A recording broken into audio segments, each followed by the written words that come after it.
Welcome to Narratives Leadership Story Talks, where great leaders go beyond the bottom line to create lasting impact. Join hosts Jerome Deroy and Julienne Ryan as they uncover the stories behind real-world challenges, offering practical insights to help you lead with empathy, authenticity, and purpose.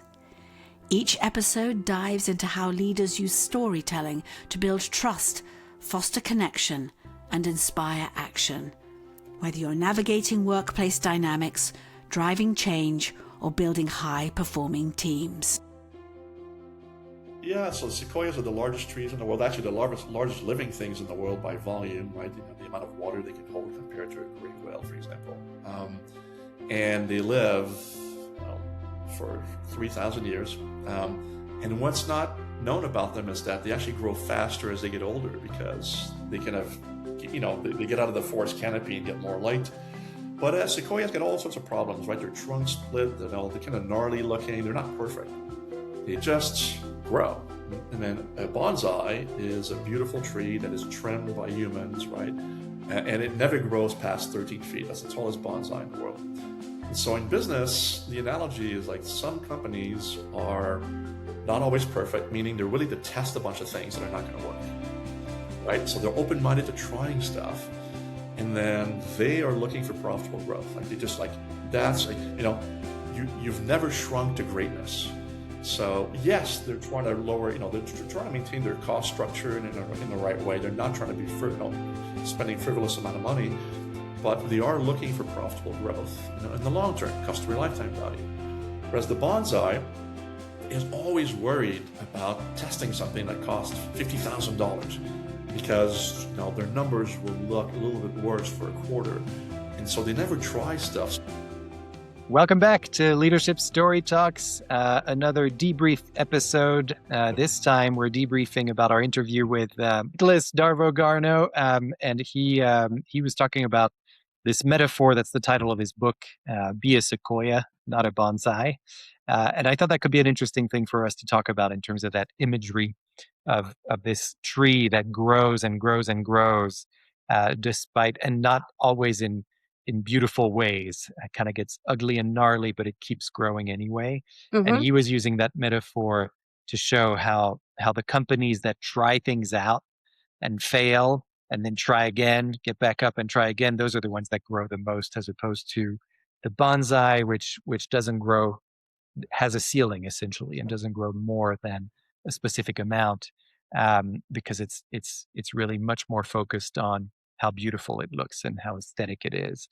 And so for a company, if you're only paying attention to how you look and what things are like, and you're not really trying things, and you're afraid of those failures and experimenting, then you're not going to grow as much. And his book really does a good job of showing examples of that, how that all works. But I liked this metaphor for our purpose of the debrief, just to encourage everyone to try things out and to experiment. And I've really seen this in action myself, that, some of the clients that we work with, they're experimenting even when they hire us, to be honest.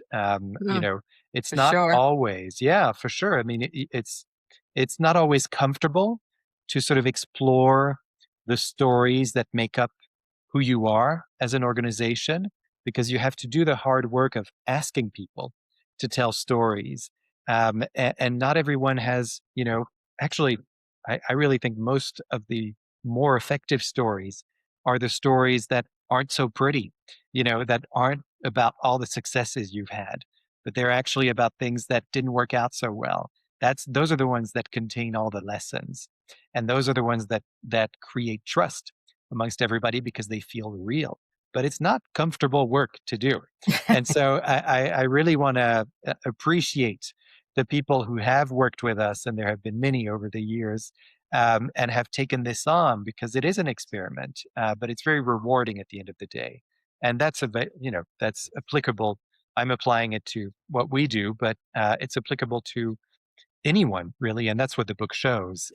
So I encourage two things.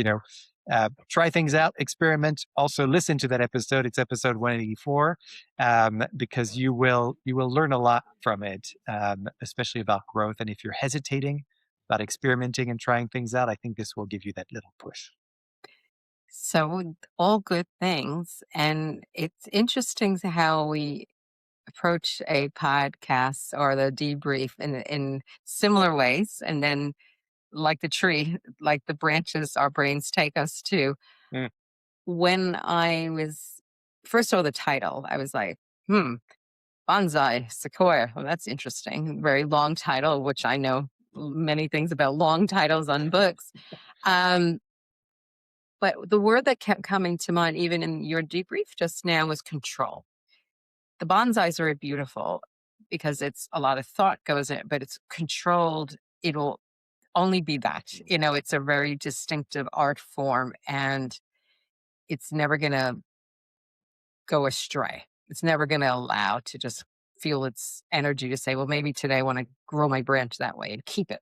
So, and the sequoia is trying to make its way through the forest and break through the canopy, get its space, take its energy. And it's also, as we learned in the episode, how much water it's gathering right.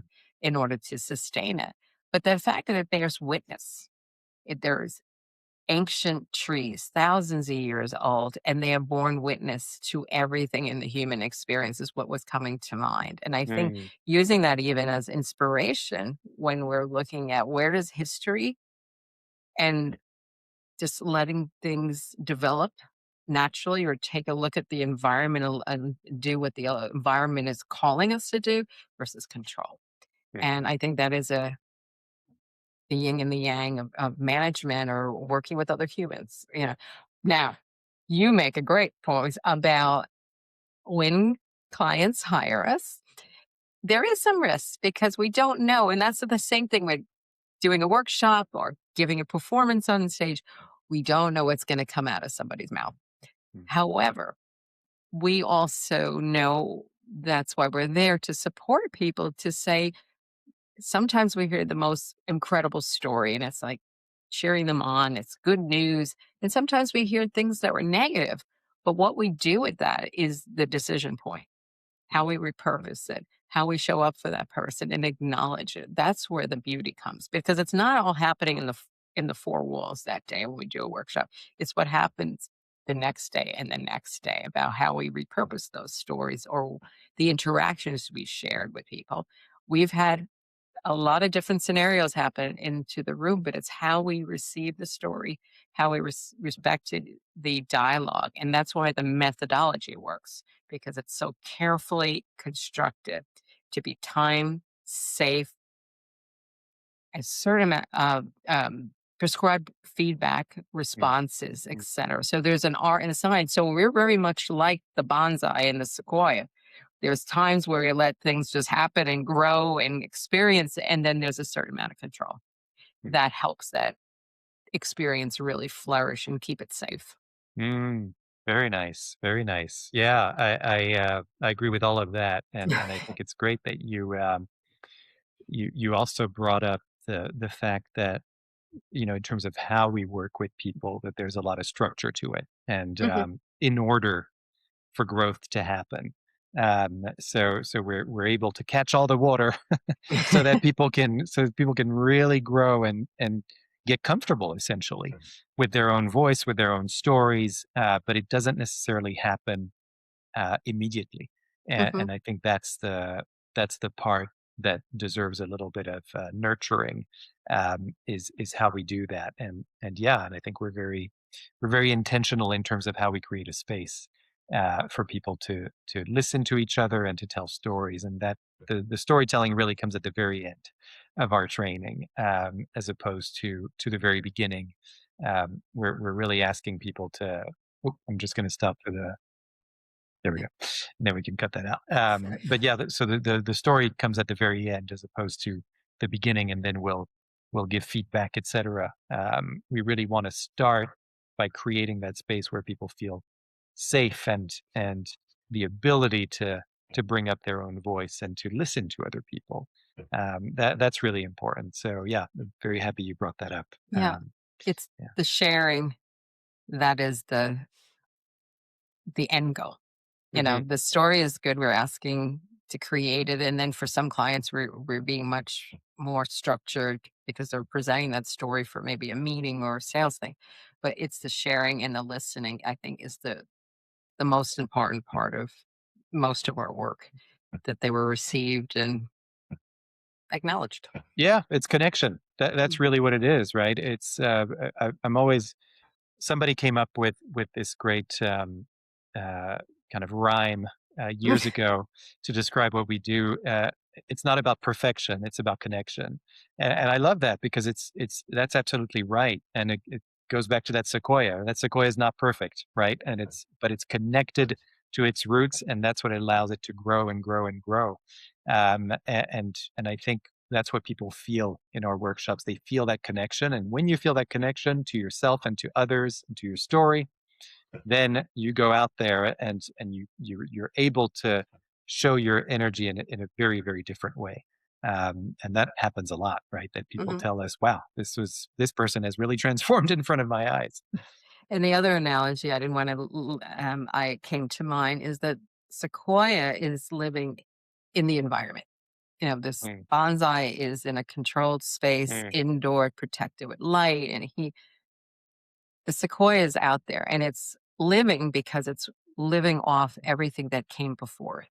mm, All the refuse, all the leaves, all the trees. It is history. That's how it's getting its nutrients. And so it's a history lesson on most things. And we can use it, say, when we do our stories here, we're pulling from the past, we're pulling from the mm, present. We are repurposing things. You have mm. heard stories of me repurposing some interesting moments in life that I'm like, okay, we can use it for good or for creating energy for others. So Yeah. again, the sequoia thing is really struck a chord, as you could. Wonderful. Yeah, I think we've really stretched the metaphor today. You hear We've that, really Nick? If you're watching this, that's yes, right. if you're watching it to the end. Yeah, Okay. thank you very much for giving us so much inspiration.